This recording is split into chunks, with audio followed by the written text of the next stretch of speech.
नमस्कार, कार्यक्रम parliament this week में आपका स्वागत है और मैं हूं आपके साथ अर्चना मिश्रा। संसद टीवी के इस खास कार्यक्रम में हम बात करेंगे राष्ट्रपति, उपराष्ट्रपति और लोकसभा अध्यक्ष से जुड़ी कुछ खास खबरों की। साथ ही डालेंगे नजर लोकतंत्र और संसद भवन परिसर से जुड़ी तमाम गतिविधियों पर। तो शुरुआत करते हैं पार्लियामेंट दिस वीक की, लेकिन सबसे पहले नजर हेडलाइंस पर। राष्ट्रपति द्रौपदी मुर्मू की राष्ट्रपति के अंगरक्षकों को सिल्वर ट्रम्पेट और ट्रम्पेट बैनर की भेंट। राष्ट्रपति भवन में समारोह का आयोजन, उपराष्ट्रपति जगदीप धनखड़ भी रहे मौजूद। उपराष्ट्रपति ने जारी की जल जीवन सर्वेक्षण टूल किट 2023। संबोधन में कहा, गुणवत्ता, मात्रा और निरंतरता जल जीवन मिशन की सफलता के मूल सिद्धांत। मीडिया कर्मियों और जनप्रतिनिधियों से जागरूकता बढ़ाने को कहा।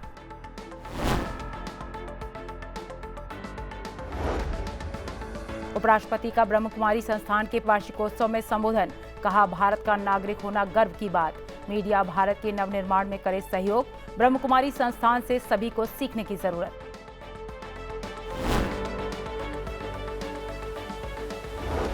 उपराष्ट्रपति जगदीप धनखड़ का पंजाब दौरा, स्वर्ण मंदिर को शांति, भक्ति और सेवा की भावना का बताया प्रतीक। जलियांवाला बाग के शहीदों को दी श्रद्धांजलि।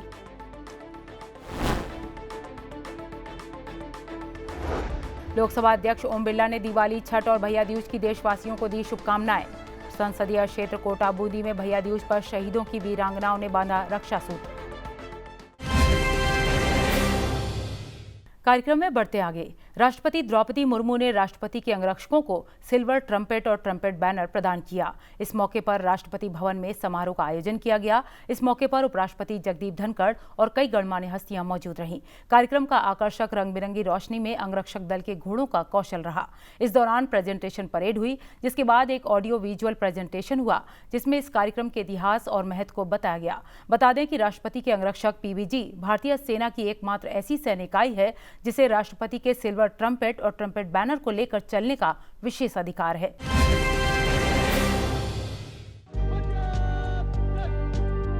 राष्ट्रपति द्रौपदी मुर्मू ने 27 अक्टूबर को राष्ट्रपति भवन में आयोजित एक समारोह में राष्ट्रपति के बॉडीगार्ड को सिल्वर ट्रम्पेट और ट्रम्पेट बैनर प्रदान किए।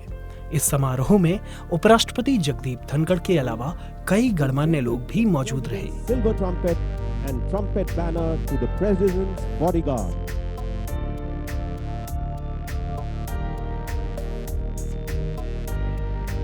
समारोह के दौरान परेड और भारतीय घुड़सवारी के कई पारंपरिक कौशल का प्रदर्शन आकर्षण का केंद्र रहा। घोड़े सैन्य बैंड के संगीत की धुन के अनुरूप कदमताल करते नजर आए, तो वहीं इस आयोजन में घोड़े और सवार दोनों के संपूर्ण प्रशिक्षण, संतुलन और औपचारिक तौर पर क्रियाकलाप को समन्वित रूप में देखा गया। In keeping with past tradition, the presentation parade के बाद एक ऑडियो विजुअल प्रस्तुति हुई, जिसमें सिल्वर ट्रम्पेट और ट्रम्पेट बैनर के इतिहास और महत्व के साथ साथ राष्ट्रपति के अंगरक्षक की आधुनिक भूमिका दर्शाई गई। दरअसल सिल्वर ट्रम्पेट और ट्रम्पेट बैनर एक ऐसा प्रस्तुतिकरण है जो भारत के राष्ट्रपति द्वारा राष्ट्रपति के अंगरक्षक को दी जाती है। इससे पहले राष्ट्रपति द्रौपदी मुर्मू ने राष्ट्रपति भवन में परेड का निरीक्षण भी किया। बता दें कि भारत के राष्ट्रपति की अपनी सैन्य टुकड़ी को भारतीय सेना की एकमात्र सैन्य इकाई होने का गौरव है, जो राष्ट्रपति की सिल्वर ट्रम्पेट और ट्रम्पेट बैनर लेकर चल सकने का विशेषाधिकार अपने पास रखती है।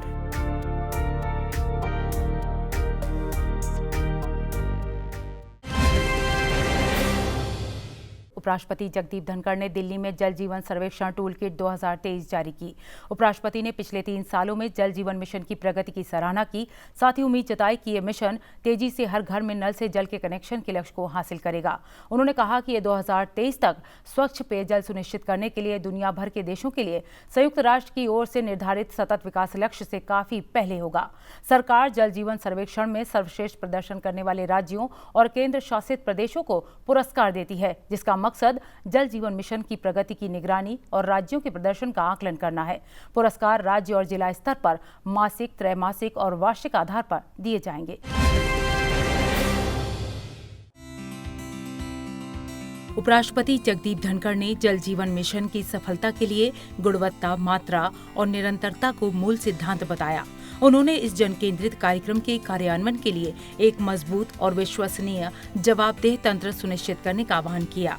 उपराष्ट्रपति ने ये बात उपराष्ट्रपति निवास में जल जीवन सर्वेक्षण JJS टूल किट 2023 और JJS 2023 डैशबोर्ड को लॉन्च करने के दौरान कही।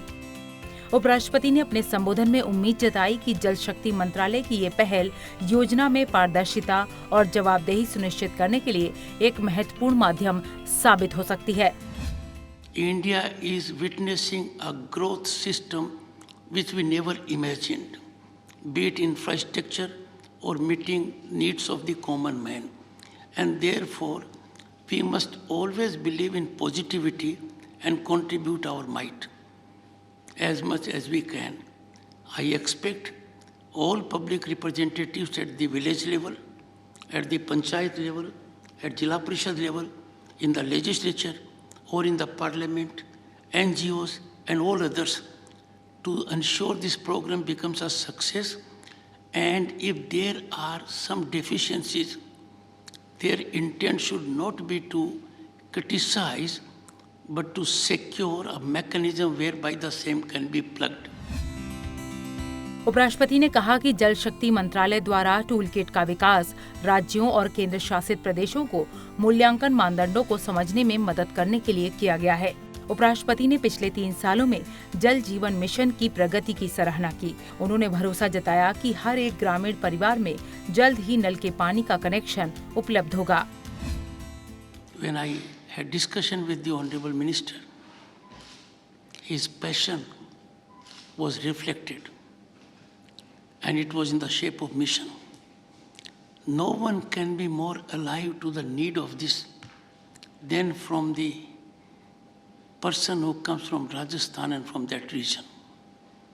He has the first-hand knowledge how people are made to suffer for not having a tap water, a potable drinking water.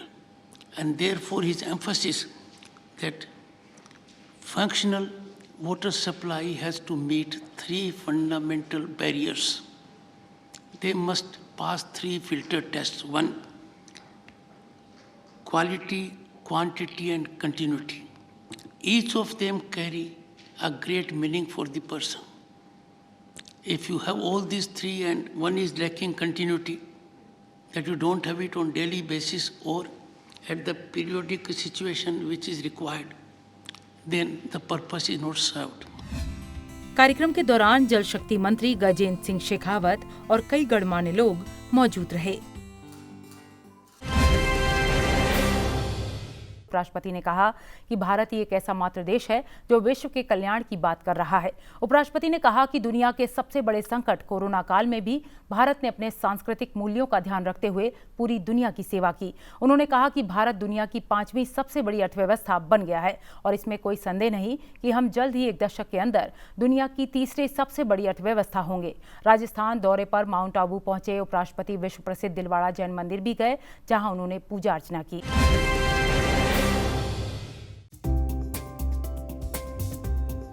आध्यात्मिकता के बिना जीवन अधूरा है, इसलिए समाज में आध्यात्मिक सोच को विकसित करना होगा, ये कहा उपराष्ट्रपति जगदीप धनखड़ ने।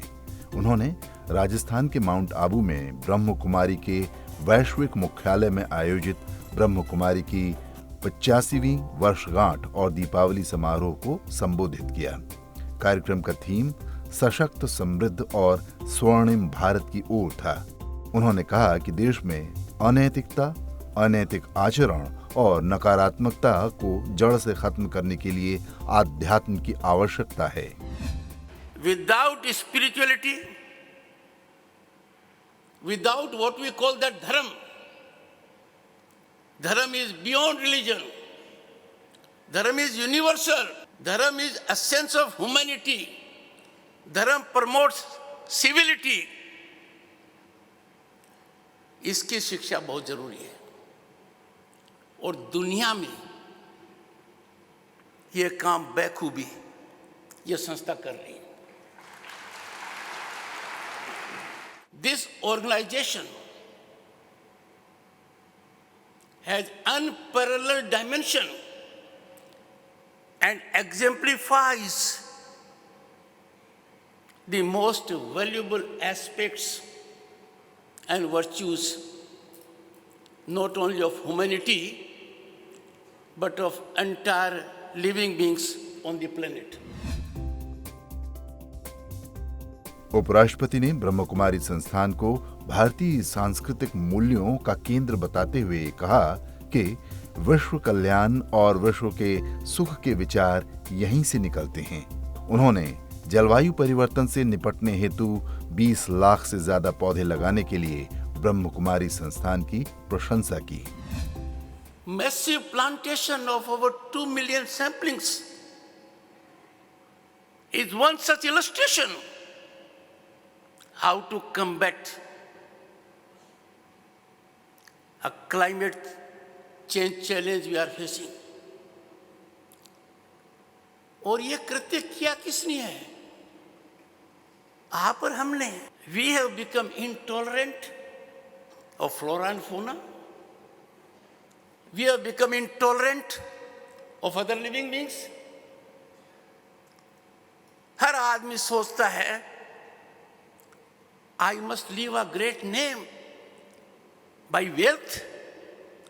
इससे बड़ा छोटा सोच कोई हो नहीं सकता। दुनिया का इतिहास देख लीजिए,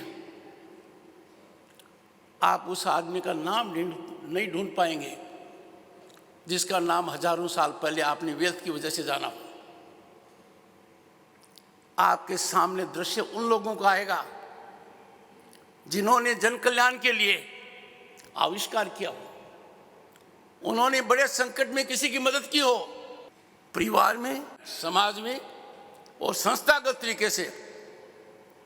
we have to develop spiritual mindset. और मुझे प्रसन्नता है कि इस माइंडसेट को डेवलप करने में इन अ जियोमेट्रिकल मैनर ब्रह्म कुमारी साधुवाद की पात्र है। इस अवसर पर राजस्थान सरकार के वन और पर्यावरण राज्य मंत्री सुखराम बिश्नोई, ब्रह्म कुमारी की अतिरिक्त प्रमुख राजयोगिनी BK जैन बहन, मल्टीमीडिया प्रमुख राजयोगी BK करुणा और अन्य हस्तियों ने कार्यक्रम में हिस्सा लिया। वहीं संसदीय क्षेत्र कोटा बूंदी में लोकसभा अध्यक्ष ओम बिरला से शहीदों की वीरांगनाओं ने मुलाकात की। पुलवामा शहीद हेमराज मीणा और कौशल रावत की पत्नी ने भाई दूज के मौके पर लोकसभा अध्यक्ष को रक्षा सूत्र बांधकर भाई बहन का त्योहार मनाया। इस दौरान लोकसभा अध्यक्ष ने वीरांगनाओं की समस्याओं को सुना और समाधान का आश्वासन दिया।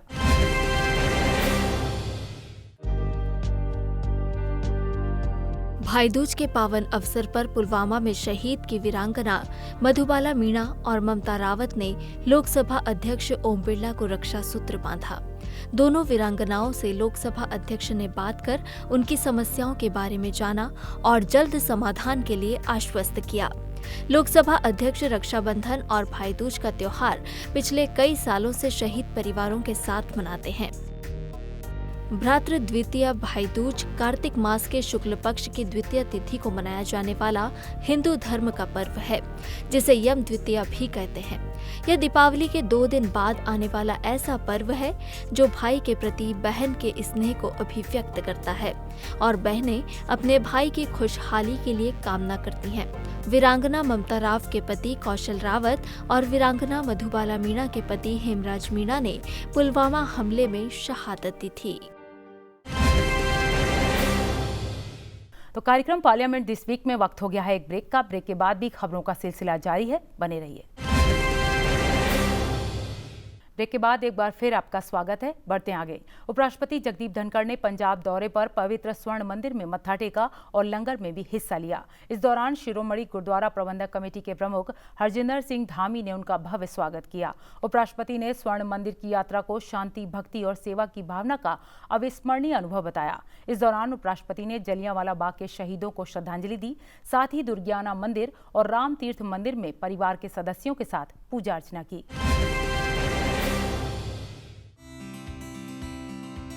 उपराष्ट्रपति जगदीप धनखड़ ने पंजाब यात्रा के दौरान स्वर्ण मंदिर में शांति, भक्ति और सेवा की भावना को एक अविस्मरणीय अनुभव बताया। स्वर्ण मंदिर की विजिटर्स बुक में लिखते हुए उन्होंने गुरुओं को समृद्ध श्रद्धांजलि अर्पित की। अपनी यात्रा के दौरान उपराष्ट्रपति ने स्वर्ण मंदिर में लंगर भी ग्रहण किया और अपने परिवार के सदस्यों के साथ सेवा में भी भाग लिया। इसके बाद उपराष्ट्रपति ने विश्व प्रसिद्ध आध्यात्मिक स्थल श्री हरमिंदर साहिब में माथा टेका। उन्होंने कहा कि श्री हरमिंदर साहिब युगों से प्रेम, मानवता, करुणा और भाईचारे का संदेश देते रहे हैं। इस दौरान शिरोमणि गुरुद्वारा प्रबंधक कमेटी के अध्यक्ष एडवोकेट हरजिंदर सिंह धामी ने उपराष्ट्रपति को सम्मानित किया। इसके बाद उपराष्ट्रपति जगदीप धनखड़ ने जलियांवाला बाग का दौरा किया और शहीदों को श्रद्धांजलि अर्पित की। जलियांवाला बाग को राष्ट्रीय महत्व का स्मारक बताते हुए उपराष्ट्रपति ने कहा कि यह शहीदों के बलिदान की याद दिलाता है, जिनके हम सदा ऋणी हैं। उपराष्ट्रपति ने कहा कि शहीदों को सबसे अच्छी श्रद्धांजलि एक समृद्ध, समावेशी और आत्मनिर्भर भारत का निर्माण करना है, जिसकी उन्होंने कल्पना की थी। इसके साथ ही उपराष्ट्रपति जगदीप धनखड़ और उनके परिवार ने श्री दुर्गियाना मंदिर और श्री राम तीरथ मंदिर में भी पूजा अर्चना की। इस दौरे में उनके साथ केंद्रीय वाणिज्य और उद्योग राज्य मंत्री सोम प्रकाश, पंजाब के परिवहन मंत्री लालजीत सिंह भुल्लर और राज्य के अन्य वरिष्ठ अधिकारी भी मौजूद रहे। बढ़ते आगे, दीपावली के बाद लोकसभा अध्यक्ष ओम बिरला ने देशवासियों को लोक आस्था के महापर्व छठ की बधाई दी। लोकसभा अध्यक्ष ने कहा कि छठ पर्व सभी देशवासियों के जीवन में खुशहाली लाए और हम सभी पर सूर्य भगवान की कृपा बनी रहे। उन्होंने कहा कि सही मायने में ये छठ पर्व सभी प्रकार के सामाजिक और आर्थिक भेदभाव भुलाकर सामुदायिक रूप से मनाने का पर्व है। प्यारे देशवासियों, लोक आस्था के महान पर्व छठ पूजा की आप सबको बहुत बहुत बधाई, शुभकामनाएं। लोक आस्था का ये पर्व भगवान सूर्य, छठी मैया और प्रकृति की उपासना का पर्व है। इस त्योहार में पर्यावरण और स्वच्छता का भी विशेष ध्यान रखा जाता है। छठ का त्योहार सामाजिक सौहार्द का पर्व है। ये पावन पर्व समस्त देशवासियों के जीवन में सुख, समृद्धि और खुशहाली लेकर आए। भगवान सूर्य और छठी मैया का आशीर्वाद सब पर बना रहे। आप सबको पुनः छठ पर्व की बहुत बहुत शुभकामनाएं, बधाई। लोकतंत्र में संसदीय समितियों का अहम स्थान है। समय समय पर इन संसदीय समितियों की बैठक होती है। विभिन्न मुद्दों पर चर्चा के बाद ये समितियां अपनी रिपोर्ट सभा के समक्ष रखती हैं। तो आइए जान लेते हैं सप्ताह लोकसभा में किन किन संसदीय समितियों की बैठक हुई।